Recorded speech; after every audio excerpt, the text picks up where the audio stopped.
Hello and welcome to the anniversary edition of L-Dizzle. It's officially been 7 years since the first episode aired. I'm Danielle, better known in the series as Penis Girl, and this is... Who am I again? Who did I play? Was I in this show?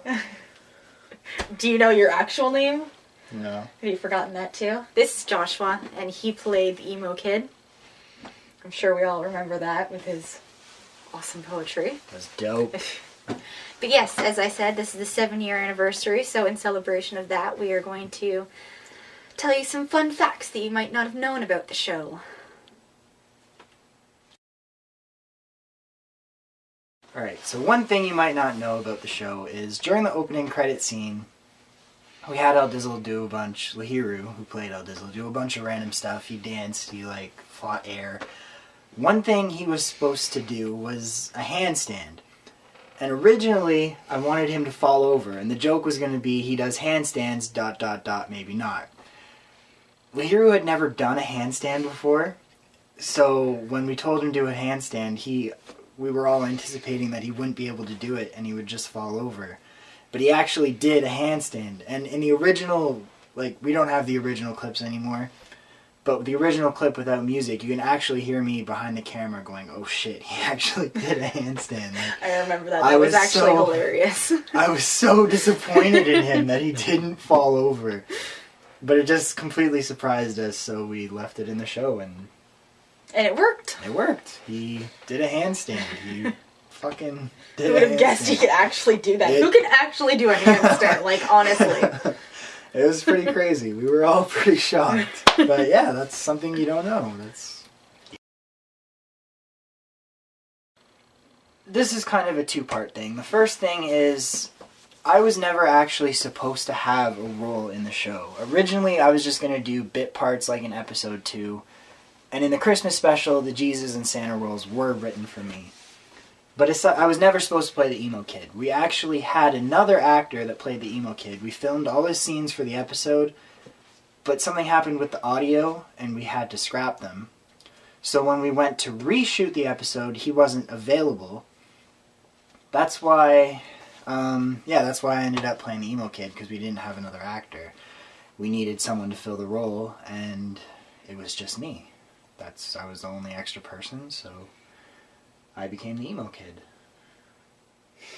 Wasn't there somebody else who did one episode as the emo kid? Yes, and that's the second part of this. So we did the first 3 episodes kind of basically back to back at the same time. And then the next episode was supposed to be the emo kid episode.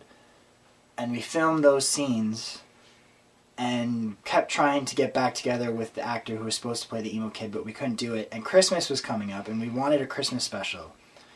So we had the Christmas special written, which is why the emo kid is in the Christmas special but hadn't been introduced yet. So what basically happened was Christmas was coming up. We couldn't get together with this other actor. So we ended up filming the Christmas special first. And Mike Stoddart was with us, so we used him to play the emo kid. And we were thinking maybe when we did the emo kid episode, if we couldn't get a hold of this other guy, we would use Mike, but we couldn't get a hold of Mike that night either. So again, I ended up playing the emo kid. But yeah, actually, episode 4, 5, and 6 kind of ended up out of order. At the end of episode 3, you see the stalker in the mall. And that was supposed to be episode 5. Both of those episodes were supposed to happen and were written before the Christmas special, but because of scheduling issues and Christmas coming up, we had to do the Christmas special first. But that was supposed to be 1, 2, 3, and then the emo episode, the stalker episode, and then the Christmas special. But because of scheduling conflicts and everything happening, we ended up doing the Christmas special first. Anything to say about that? Well, just that kind of segues into you playing the emo kid. It also kind of segues into me having a more substantial, permanent role. Because if you notice in the first few episodes, I'm just kind of an extra. I don't have, an actual character. And then later on in the series, I take on the role of Penis Girl, which wasn't something that was intentional. I just kind of lucked into that role because... Forced into it, more like?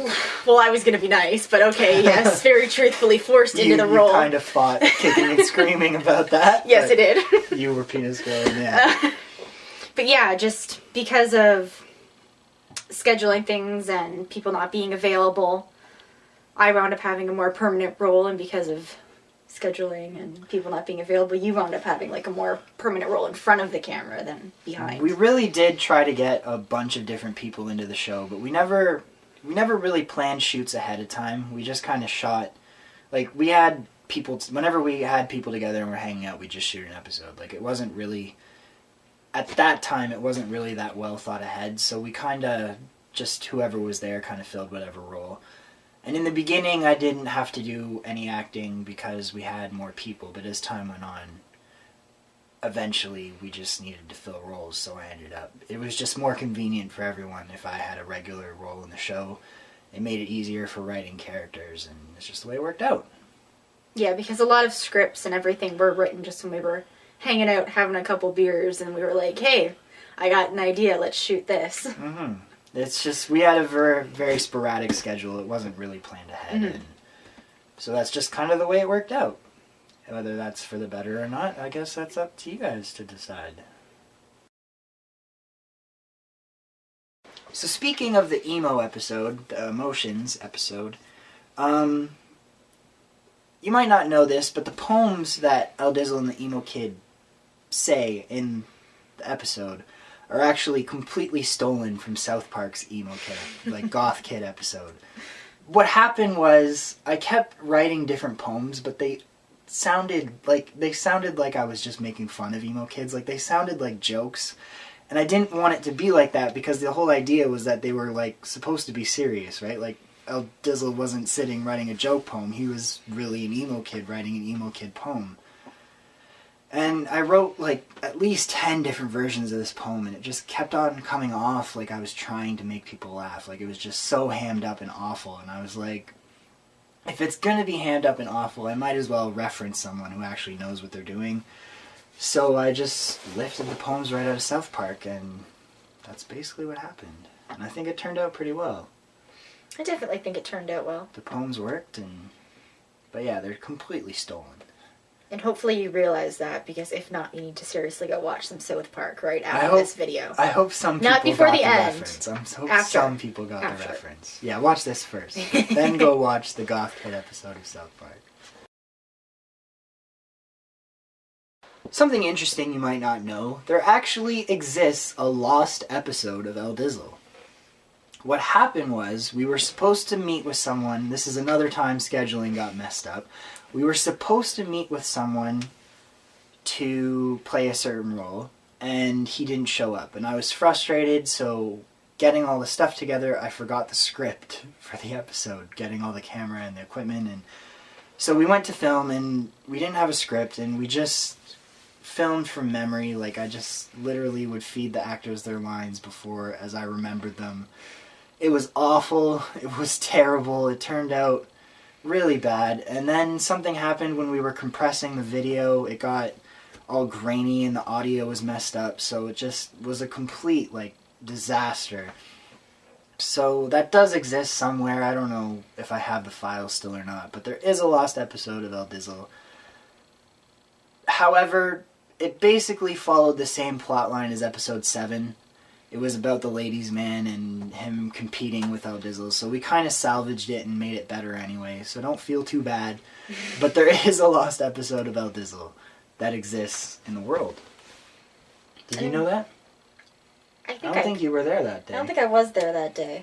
Yeah. Though I think I heard a little bit about that. A whole episode without a script. It was a fucking catastrophe. But that also reminds me, with a lot of the, with the actors, a lot of us being not actual real actors and just kind of winging it off the top of our heads, something you might not know is that a lot of us, you'll notice cuts in between lines, and that's because none of us actually really remembered more than one sentence at a time. So there was a lot of times where you'd say a sentence and then it'd be cut, and then Joshua would tell you your next line, and then he'd film you saying that. There was a lot of line feeding, especially for, like, Lahiru and, like, pretty much everyone in the beginning, it was a lot of line feeding. Like, you would shoot someone saying one line, you would cut. You would take the script to the next actor, show them their line. You would film them saying that line, you would cut. You would take the script back to the first actor, show them their line, film them saying that line, and cut. Like, it was a really tedious process, and I think it shows in the early episodes, like, before we really knew what we were doing.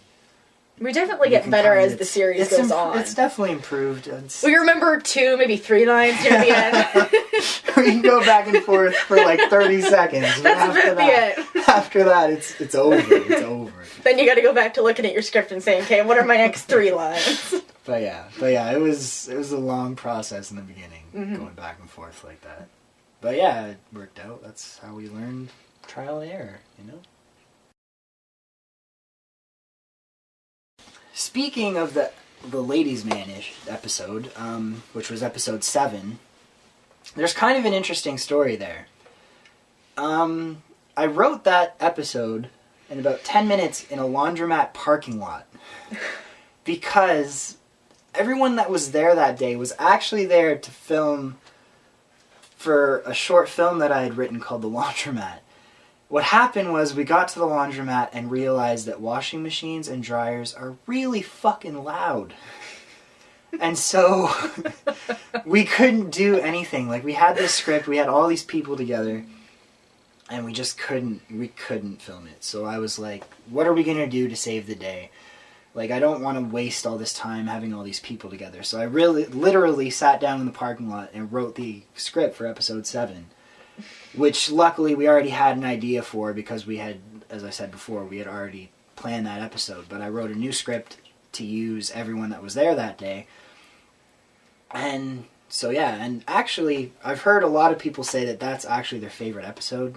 Mike Stoddart, for one, says that's his favorite episode. So I guess it turned out well, but it was a stressful day, like I tell you. It was bad. It was bad. And another interesting story about that episode, if you notice, that's the only episode in the series that Lahiru L-Dizzle doesn't have the sweater on. And that's because I don't know why he decided this, but whenever he was playing L-Dizzle, he had to have this sweater on. I forgot about that. Oh my god. And he was actually mad when we decided we were going to film L-Dizzle without the sweater. And when he gets down in the dancing scene in the dirt, he got mad at all of us because apparently he got his club shirt dirty. The button-up shirt he was wearing in that episode was his club shirt. And he, like, freaked out. He was so mad because we made him get down in the dirt in the shirt. Oh my god. And yeah, but that's the only episode of the show where he doesn't have the sweater. That's an interesting fact. He was a weird kid. Is that like his thing that helped him get into character? Helped him hone his L-Dizzle? That literally was not a decision that I made. That was all him. He had to have this sweater on every time he played L-Dizzle. So, yeah, that's... Because we weren't supposed to be filming L-Dizzle, he didn't have the sweater, and... Yeah. It was a good episode, though. I think it turned out pretty well. A very fun day. Considering everything that happened that day, I think it turned out alright. But no, it was a good group of people we had together. Like, we had to do something. We had to salvage the time. But yeah, we planned the laundromat for a long time. We had a script. We had storyboards. Like, we were going to really... Because the whole... L-Dizzle really... It's kind of bad on purpose. Like, we don't plan anything. It's just kind of thrown together. The laundromat was actually planned. Like, we had, like... storyboards, like animatics set up. We had such a like detailed plan, and we forgot to think that people are actually going to be in this laundromat doing laundry. And like I said, it was really loud. Like, we would have had to have been yelling to get the voices on the camera, and there'd be so much background noise. It just was a disaster. So that's how episode 7 happened. Mm-hmm. It's weird. Something you may not know. You were never meant to see L-Dizzle. In fact, when we first... The whole idea, the whole concept was actually we were just gonna shoot like a day in the life of Lahiru. Basically, when we were filming, I had a straight to VHS camcorder, so I had no way of putting the clips online. So when I was younger, I used to make like little stupid home movies on this camera just for my friends and I. And it was just going to be a day in the life of Lahiru, and we weren't going to write anything. It was just going to be a stupid little movie. But my girlfriend at the time had a digital camera, and she suggested that we film it on her camera so we could put it on YouTube. And automatically, my brain just went to work, and I was like, we could have a YouTube show.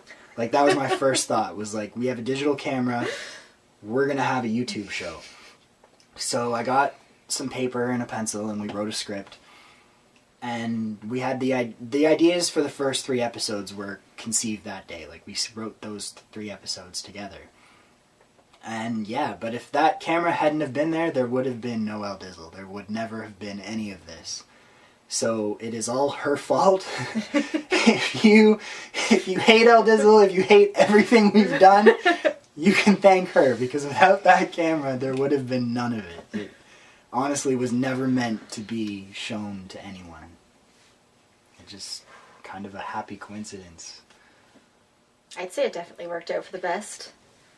Got some really funny times out of it. Even if you guys didn't enjoy it, we enjoyed making it. She hated it, though. She hated it. So you may noticed in watching the episodes that a lot of the times the lines may seem a little out there and weird, and it's because we improvised quite a lot. A lot of times Joshua would sit down and he would write down the scripts, and then the camera would turn on and we would kind of switch up the lines and add stuff and change stuff, and Joshua just kind of had to go with the flow because we would kind of say what we wanted to say. Sometimes it was good. Sometimes it wasn't so good. Sometimes you had to redo your line. Sometimes it was a bit disappointing. But yeah, the script is more of a guideline than a hard thing that we stick to. Especially when we started making useless shit for useless people. We actually, like, most of those episodes aren't even scripted. We just get a guideline for what we're going to do, and we just do it. Yeah, just basically a couple points written down on the page. Yeah, like, you gotta hit this, and then whatever you say, you have to hit these emotions, and we just do it. Like, because originally, like, the first few episodes, we did stick very much to the script. And as people got more comfortable filming, especially toward the end, you kind of go with the flow a bit more. And that especially is true in Useless Shit for Useless People, because we'd all had experience by then. We were all comfortable with each other, what we were doing, and we didn't need the script as much. We just kind of fed off each other's energy. Yeah, and we all kind of knew our characters at that point. Yeah, you know what the rules are for everybody, where the lines are, and you just go with it. So, yeah, you can kind of tell that, I think, as L-Dizzle went on. It kind of got more out there because people were just making stuff up. Mm-hmm. And it worked out in some cases and not so much in others. But it was Try always not to funny. be offended by anything. It's all in good fun. Don't be offended. So, there were a lot of problems filming the Christmas special. If you notice at the end, when Jesus and Santa, or Jesus and L-Dizzle are about to fight, there's like a cut, and all of a sudden it's dark out. Everybody's gone. We're in a different park. So what happened basically was we were shooting and we lost the script. And we spent like an hour looking for the script. And Mike Stoddart and Dustin, Dustin who plays the jock, and Mike Stoddart who in that episode was playing the emo kid,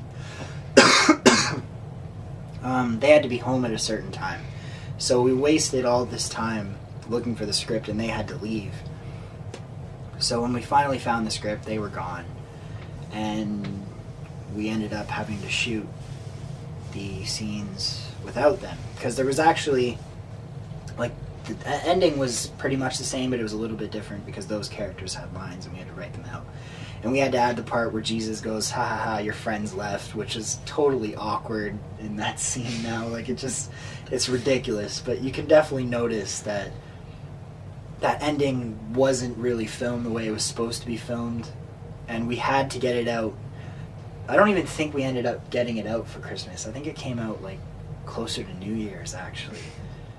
Because we rushed it. We wanted it out for the holiday time, and that's basically what happened. But yeah, you can kind of tell, like, the ending was not the way it was supposed to go down. Like, it just kind of fell apart. It was frustrating, but overall, I think it's a pretty good episode. I'm happy with the Christmas special. I think it all came together in the end. I mean, minus the fact that you were in a different park at a different time of day. It's definitely noticeable. That's not really cohesive, but that's the L-Dizzle show for you. The music swells up and all of a sudden it's pitch black out. We're in a totally different part of the city. But stuff like you said, stuff like that happened all the time. We kind of just rolled with it. I made the best of whatever type of situation we were in. And sometimes it worked really well, like episode 7, and sometimes you got the Christmas special. So, there were 3 fight scenes in L-Dizzle. 4 if you count the dance-off, which is actually my favorite. It's the best, let's be honest. But there's definitely a difference between the first 2 and the fight scene in episode 10. And that's because Dustin and Mike literally had an intervention with me before and said that they would not do the fight scene unless they choreographed it because they said my fight scenes were so bad. But the thing is I loved my fight scenes. I loved that you could see the punches missing and that like I said, the point of L-Dizzle was that it's supposed to be bad. All those little moments that make it look awful, make me die laughing. But they insisted on choreographing this fight scene, and it was kind of cool. They did a decent job. They definitely did a better job when Mike did his movies. When you watch Larry Dizzle 1 and 2, they choreographed some pretty cool stuff. But honestly, I would have preferred an awful fight scene like the earlier ones between Jesus and L-Dizzle and the Jock and L-Dizzle. Those, you can literally see, there's punches 3 feet in front of their face, and it's so bad, but it makes me laugh so hard. Is that the one where, or maybe I'm thinking of a different one, where someone picks up Lahiru and puts him down on a table, but they're trying to they didn't actually slam him. They gently put him down. Set him down. It's supposed to be all aggressive, but it's 2. Yeah, that was episode 2. I love that. That's the one where you see the punch. Yes. That's down at the beach, right? Yeah. Yeah, that's probably my favorite. And the other fight scene was L-Dizzle and Jesus, and that one was pretty bad too. But the first one is amazing. Well, nothing Jesus did was really that incredible, considering you were in a sheet, so it's kind of awkward to move around. The movement a little bit, but you got to keep it on because without it on, you're just Santa. The guy. You're Santa in your red coat. That's right. But yeah, so they literally staged an intervention and insisted that they choreograph the last fight scene because they were not having another fight scene like the other ones. So yeah, that was a creative difference that they ended up winning out. Whichever you guys prefer, I guess, is up to you, but I prefer the bad ones, to be honest. Gotta say, I like them too. I mean, it's a YouTube web series. It's not meant to be... It's supposed to be a big budget thing. Exactly. It makes me laugh harder, so... And hopefully it made you laugh harder. Or just feel bad for us, whichever one. Alright, everyone, I hope you enjoyed our fun facts, and that's what we got for you this time, and hopefully another 7 years we'll have some more fun facts for you. Maybe even some more new episodes. That was not kind at all. Ugh. So, why would you yeah. do that to me? Now they can all see my bald head. I'm Penis Girl, and we'll see you next time.